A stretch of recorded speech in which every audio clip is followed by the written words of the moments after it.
பெரிய சேஞ்ச் வந்து ஒரு ஒரு ஸ்வீப் அடிச்சிருக்கு அப்படின்னா மேபி மெஜாரிட்டி போயிருந்திருக்கலாம், தனிப்பெரும்பான்மை போயிருந்திருக்கலாம்.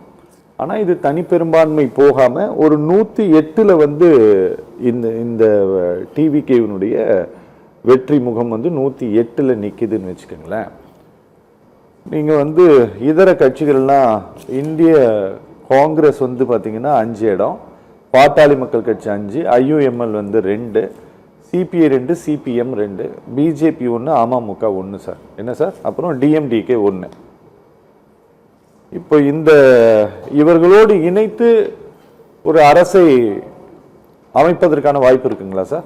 கண்டிப்பா வாய்ப்பு இருக்குங்க. 2 வித வாய்ப்பு இருக்கு. நான் என்ன சொல்ல வரேன்னா, இப்ப தமிழ் திமுக கூட்டணியுடைய இடதுசாரிகள் எடுத்துக்கங்க, சிபிஐ சிபிஎம்மா இருக்கட்டும், விசிகாவா இருக்கட்டும், இவங்க வந்து இவனுடைய அடிப்படையை திமுக சேர்ந்த அடிப்படையே திமுக சேர்ந்த முக்கிய அடிப்படையே திமுக வெற்றி பெறணும் கிடையாது. அவங்க திமுக மதவாத சாதியவாத பிஜேபியினுடைய அரசை எதிர்த்து போராடுது இல்லைங்க. அதுக்காக தான் இவங்களுடைய சப்போர்ட்டே. இடதுசாரிகள் கட்சிகளும் விசிகா கட்சியினுடைய சப்போர்ட்டினுடைய முக்கிய நோக்கம் அதுதான். அப்போ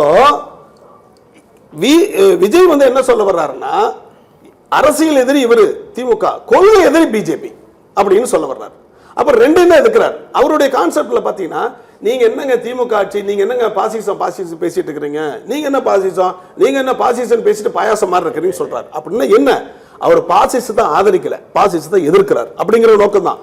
அவர் வந்து மதவாதத்தை நீ அந்த மதத்தின் பெயரால் நீ ஆட்சி நடத்தினா அதை வந்து ஆதரிக்கல, அவர் எதிர்க்கிறார். அப்போ தாவேகா என்ன பண்ணுது, விஜய் சார் என்ன சொல்றாரு அப்படின்னா, நீங்க வந்து பாசிசத்தையும் மதவாதத்தையும் சரியான ஆங்கிள் வந்து நீங்க பண்ணல, தவறிட்டீங்க, நான் கரெக்டா பண்ணுவேங்கிறார்.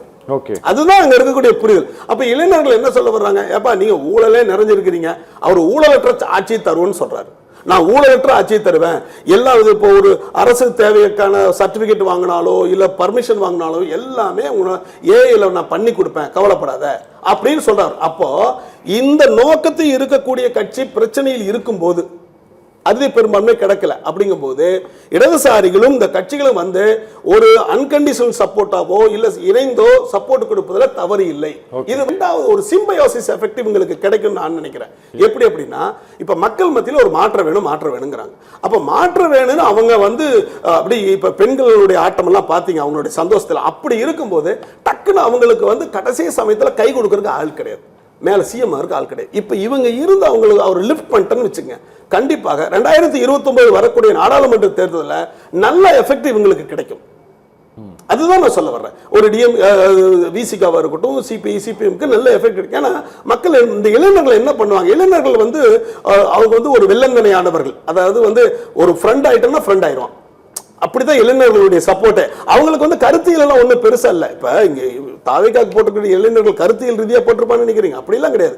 விஜய் நல்லா ஆட்சி கொடுப்பாருங்க, மற்றவங்க 2 பேரும் என்னென்னமோ பண்ணிட்டாங்க, இத்தனை வருஷம் இருந்துட்டாங்க, ஒரு மாற்றம் வரட்டுங்க, ஏன் நல்லதான் செய்வாருங்க, புது எங்களை மாதிரி யங்ஸ்டர் தானுங்க, அவர் செய்வார் அப்படிங்கிற நம்பிக்கையில தான் வந்து இளைஞர்கள் போட்டிருக்கிறாங்க. அதே மாதிரி பெண்களும் போட்டிருக்கிறாங்க. அப்போ அந்த சமயத்தில் அப்படி பார்க்கும்போது இவங்க அப்படி சப்போர்ட் கொடுக்கும்போது அது வந்து சிம்பியோசிஸ் எஃபெக்ட் மாதிரி ஒரு அடிஷனல் எஃபெக்ட் தான் கிடைக்கும். அப்படி கொடுக்கறதுலையும் தவறு கிடையாது. ஏன்னா அவங்களும் அந்த கான்செப்ட்ல தான் இருக்கிறாங்க. விஜய் கட்சியும் வந்து எதிரான கான்செப்டே கிடையாது. தமிழகத்தினுடைய தமிழ் தேசியத்தை பேசுறாரு, தமிழர் உரிமையை பாதுகாக்கணுங்கிறாரு, இருமொழி கொள்கையை ஆதரிக்கிறாரு, பாசிசம் எப்பவும் உள்ள வந்துடக்கூடாது, மதவாத அரசியல் உள்ள வந்துடக்கூடாதுன்னு கொள்கையில் இருக்கிறார். அப்ப அந்த கொள்கையில் நிக்கிறதுனால இந்த கட்சிகள் ஆதரவு கொடுக்கறதுல தவறு இல்லை, ஆதரவு கொடுத்தா நல்லது.